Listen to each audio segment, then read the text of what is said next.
Every hero needs a villain, because if that doesn't happen, no movie would be worth watching. Angel Reese has become the villain of the WNBA. Her antics, her attitude, and her ability to destabilize her rivals has caught everyone's attention. And just as that mentality has allowed her to become one of the best prospects in recent women's basketball history, it has also brought her a great deal of hate.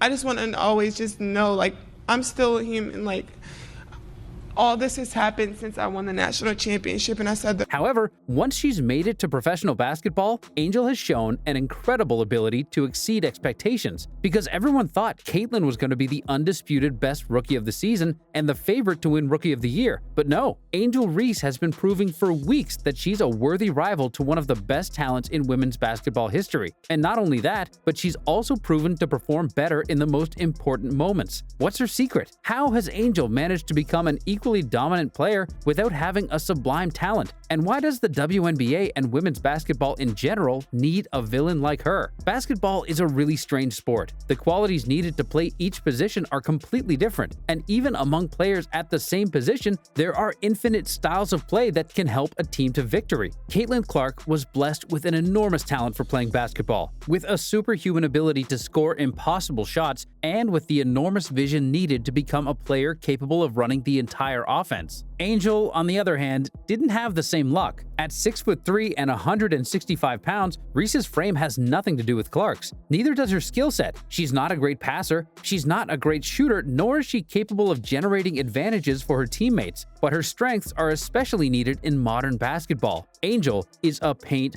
beast. She's a player capable of dominating the boards and the paint like very few have been able to. In fact, she was second in rebounding in the entire NCAA for 2 straight seasons. She's also capable of scoring with opposition, using her physicality on every possession and being the defensive anchor that any team would want to have. All that from the forward position, being able to play with a center next to her. And a player like that would not be able to succeed at any level if she wasn't accompanied by a relentless mentality. Reese is a dog, both on and also off the court. Every time to be such a winner. I'm a dog. You can't teach that. I'm gonna go out and do whatever it takes to win, and every single night, my teammates rely on my energy.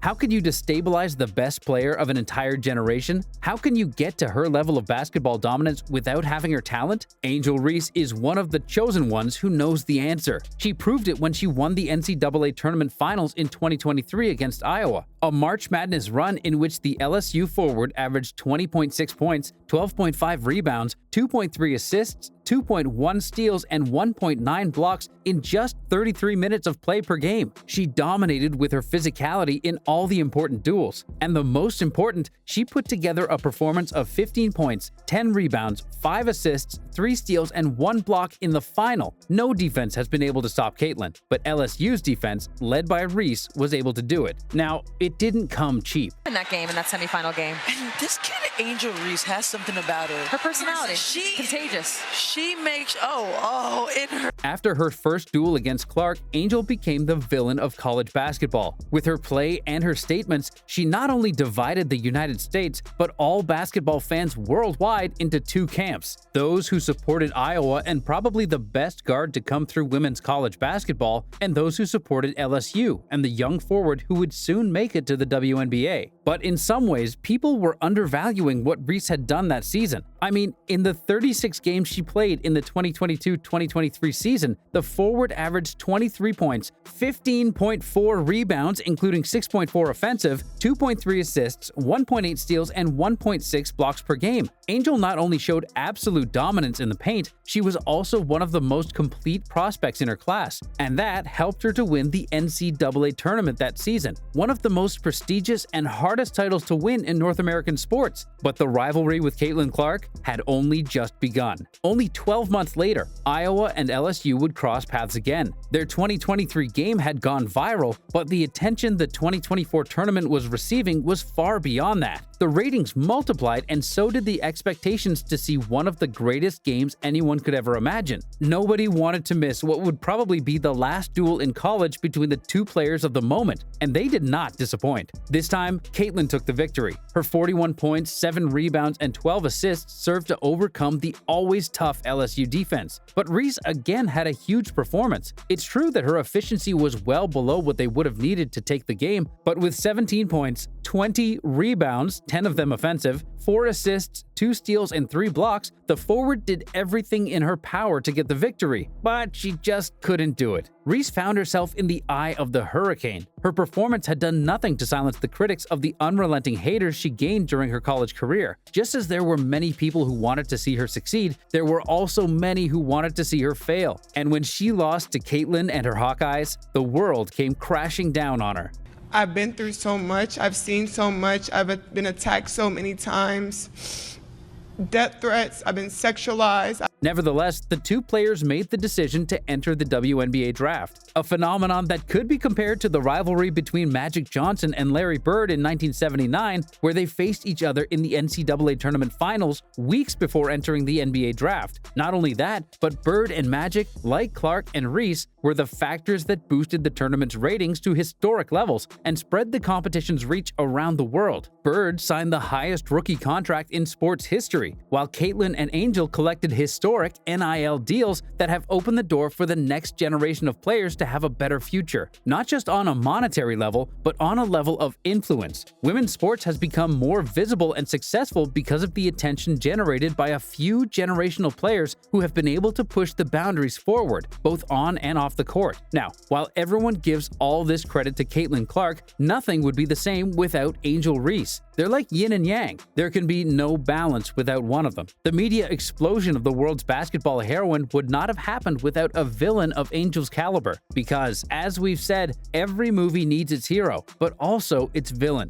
However, the beginning of her professional basketball career has been very surprising in many ways. As Diana Taurasi, one of the best female players to ever pick up a basketball, said, the process of adapting to the best league in the world would be long. And while everyone expected Caitlin to dominate from the start, she hasn't. Her struggles with the Indiana Fever have shown us that she's human, and that without a properly built supporting cast, it's very difficult to make a difference at the highest level. Now, can anyone say that Angel Reese is not exceeding expectations? Because if anyone says so, they're simply lying. After being selected 7th overall by the Chicago Sky, the forward is having a great season so far, to the point of leading what is one of the best classes in the history of women's basketball in the race for Rookie of the Year. Not only for averaging 13.5 points and 11.1 rebounds per game against grown women in the WNBA, but also for her stellar performances so far this season. Reese not only had a 16 points and 18 rebounds performance against the Dallas Wings that gave Chicago the victory, in the game against Clark's Indiana Fever, she had the best performance of her career. With 25 points and 16 rebounds, Reese showed again the desire she had to beat Clark. Angel played an incredibly efficient game against her biggest rival, and Chicago put some ground in the standings against a team that should be aiming for a similar record at the end of the season. They said her game wasn't going to carry over. They also said she couldn't use her physicality against some of the best athletes in the world. They criticized her when her shooting percentages were poor during the early season, and they also blamed her for the tremendously negative record Chicago had suffered. But far from sinking, far from succumbing to the pressure, Angel Reese showed what she was made of.